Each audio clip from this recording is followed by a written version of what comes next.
புகழ் என்பது என்ன என்று நம்முடைய மக்களுக்கு விளங்கவில்லை. உங்களுக்கு சொல்லுகிறேன், ஸ்ரீதேவி என்கின்ற நடிகை அரசு மரியாதை செலுத்த வேண்டும் என்று சொன்னால் இந்த நாட்டில் அரசு மரியாதை எதற்குரியது என்கின்ற கேள்வி நமக்கு பிறக்கிறது. ஒரு விவசாயி காலையிலிருந்து மாலை வரை கொதிக்கின்ற வெயிலில் விவசாயத்திற்கு பாடுபடுகின்ற ஒருவனுக்கு அவன் இந்த உலகத்தில் ஒன்றுமில்லை. ஒரு காலத்தில் தியாகராஜ பாகவதர் புகழுக்குரிய நடிகராக இருந்தார். பிறகு அவர் காணாமல் போய்விட்டார். ஒரு காலத்தில் டி.ஆர். ராஜகுமாரி இந்த நாட்டினுடைய கனவு கண்ணி.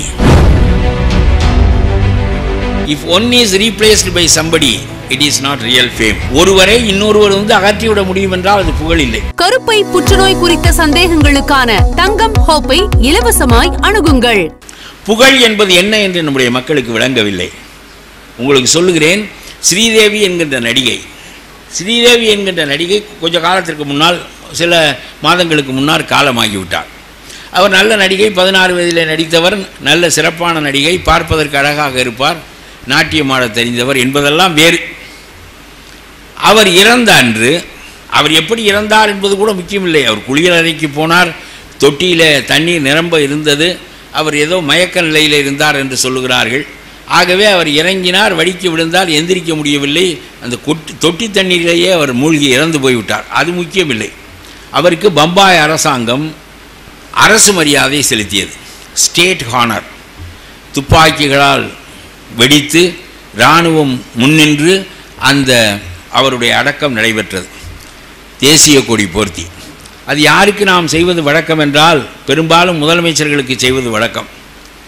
முதலமைச்சர்களாக இல்லாதவர்களில் பெரியாருக்கு அந்த மரியாதை நடந்தது. முதலில் காந்திக்கு அந்த மரியாதை நடந்தது. தேசத்தினுடைய எல்லா படைகளும் கூடி நின்று ஒரு பிரதம மந்திரியை விட 100 மடங்கு 100 பிரதம மந்திரிகளை உருவாக்கக்கூடிய ஆற்றல் வாய்ந்த தலைவன் என்கின்ற அடிப்படையில் காந்திக்கு அந்த மரியாதையை செலுத்தினார்கள். அதற்கு பிறகு தகுதி வாய்ந்தவர்கள் அரசு பீடங்களில் அமர்ந்திருக்கவில்லை என்றாலும் அவர்களுக்கு அந்த மரியாதை செலுத்துவது வழக்கமாக இருக்கிறது. ஆனால் ஒரு நடிகைக்கு அந்த மரியாதை செலுத்தப்பட்டது. நடிகை குறைவானவர் என்பது என்னுடைய கருத்தல்ல. அவர் புகழுக்குரியவர் என்றெல்லாம் புகழ் மாலை சூட்டினார்கள். நான் சொல்லுகின்றேன், பல படங்களில் நடித்தார், பெரும்பொருள் ஈட்டினார், வசதியாக சுகமாக வாழ்ந்தார். அவர் நன்றாக நடித்தார், நன்றாக சிரித்தார், நன்றாக அழுதார் என்பதற்காக அவருக்கு அரசு மரியாதை செலுத்த வேண்டும் என்று சொன்னால் இந்த நாட்டில் அரசு மரியாதை எதற்குரியது என்கின்ற கேள்வி நமக்கு பிறக்கிறது. நாட்டிற்காக பாடுபட்டவன், சிறையிலே வாடியவன், செக்கிழித்த வ.உ. சிதம்பரம் பிள்ளை போன்றவர்களுக்கு இவையெல்லாம் செலுத்தப்படுமானால் அது நமக்கு புரியும். ஆனால் ஒரு நடிகை புகழ் பெற்றவர், அவர் she was a very popular artist என்ற அடிப்படையில் நீங்கள் அந்த அரசு மரியாதையை செலுத்துகிறீர்கள். ஒரு கிரிக்கெட் வீரர் டெண்டுல்கருக்கு உயர் ரக பெட்ரோல் இலவசமாக வழங்கப்படுகிறது. அவர் வெளிநாட்டிலே வாங்கிய கார்களுக்கு வரி விதிக்கப்படுவதில்லை. அவருக்கு அரசு வீடு கொடுக்கிறது, பெரும்பொருள் கொடுக்கிறது. ஒவ்வொரு அரசாங்கமும் வெற்றி பெற்று வந்தால் அவர்களுக்கு பெரும் மரியாதை செய்து பெரும்பொருள் வழங்குகிறது. நான் கேட்கிறேன், இவர்களெல்லாம்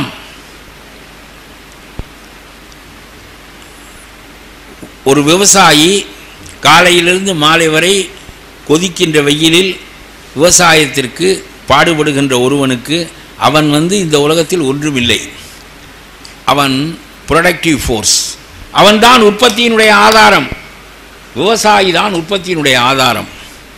டெண்டுல்கர் அல்ல, ஸ்ரீதேவி அல்ல. தே ஆர் நான் ப்ரொடக்டிவ் ஃபோர்ஸஸ். அவர்களால் இந்த நாட்டிற்கு விளைகின்ற பலன் ஒன்றும் கிடையாது.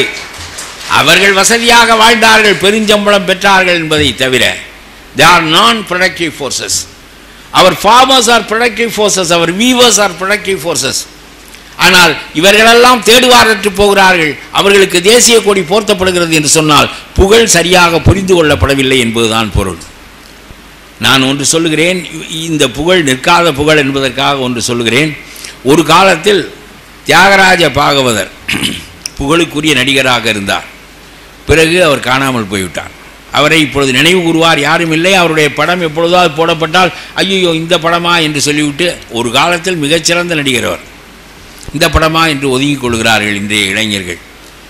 அவரை கேஆர் ராமசாமி அப்புறப்படுத்துகிறார். கேஆர் ராமசாமியை சிவாஜி கணேசன் அப்புறப்படுத்துகிறார். சிவாஜி கணேசனை அப்புறம் ஒவ்வொருவராக அப்புறப்படுத்தி கடைசியாக ரஜினி அப்புறப்படுத்துகிறார். ரஜினியை யார் அப்புறப்படுத்துகிறார்களோ. ஒரு காலத்தில் டிஆர் ராஜகுமாரி இந்த நாட்டினுடைய கனவு கண்ணி. டிஆர் ராஜகுமாரி படத்தை பார்ப்பதற்கு இளைஞர்கள் கூட்டம் அலைமோதியது. டிஆர் ராஜகுமாரினுடைய படத்தை தங்களுடைய சுவர்களில் ஒட்டி வைத்துக் கொண்டார்கள். சின்ன பிள்ளைகள் பள்ளிக்கூடங்களில் புத்தகங்களுக்கிடையே மகிழ் இறகை வைத்துக் கொள்வது போல டிஆர் ராஜகுமாரியினுடைய படத்தையும் சேர்த்து வைத்துக் கொண்டார்கள். அவ்வளவு பேரழகி, அவ்வளவு சிறந்த நடிகை. அப்புறம் அந்த நடிகை காணாமல் போனார். பத்மினி வந்தார். அப்புறம் பத்மினி காணாமல் போனார். சரோஜாதேவி வந்தார். அப்புறம் சரோஜாதேவி காணாமல் போனார். அசின் வந்தார். இப்பொழுது நயன்தாரா வந்திருக்கிறார். இவரை காணாமல் அடிக்க இவர் வருவாரோ. நான் சொல்கிறேன், if one is replaced by somebody it is not real fame. ஒருவரை இன்னொருவர் அகற்றிவிட முடியும் என்றால் அது புகழ் இல்லை, அது புகழே இல்லை. டிஆர் ராஜகுமாரி பத்மினி அகற்றுவதும், பத்மினியை சரோஜாதேவி அகற்றுவதும், கடைசியில் இவர்களை நயன்தாரா அகற்றுவதும், நயன்தாராவை யாரோ அகற்றப் போவதும் இவையெல்லாம் உண்மையான புகழ் அல்ல.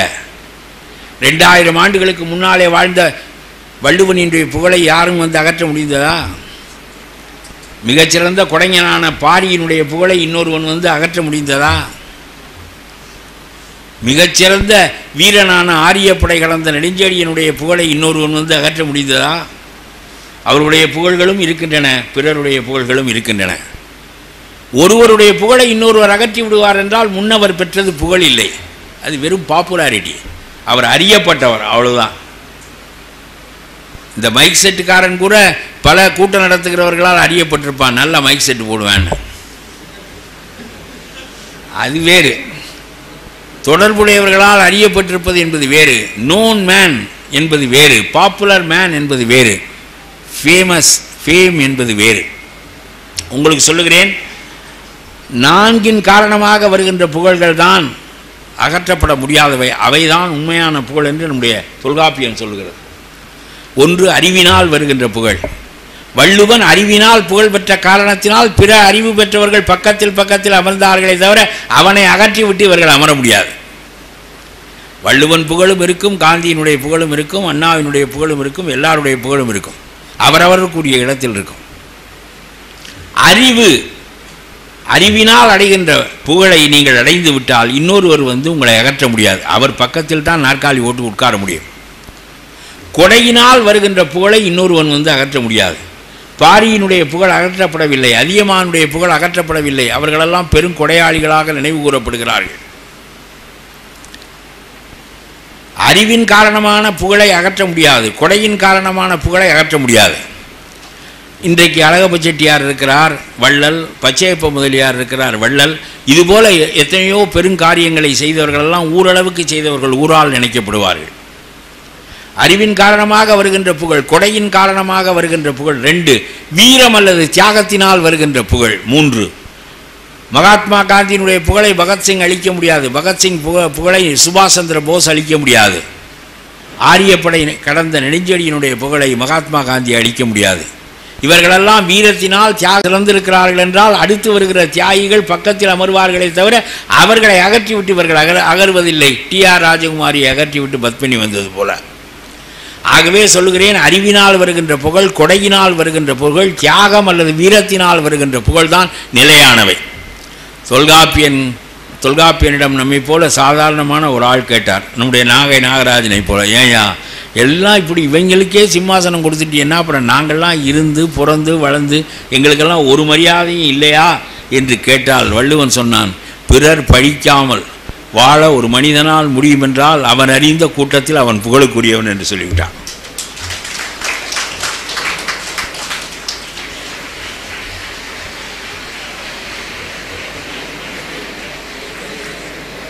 என்ன லேட்டாக கைதுட்டா? லேட்டாக கேட்குதா?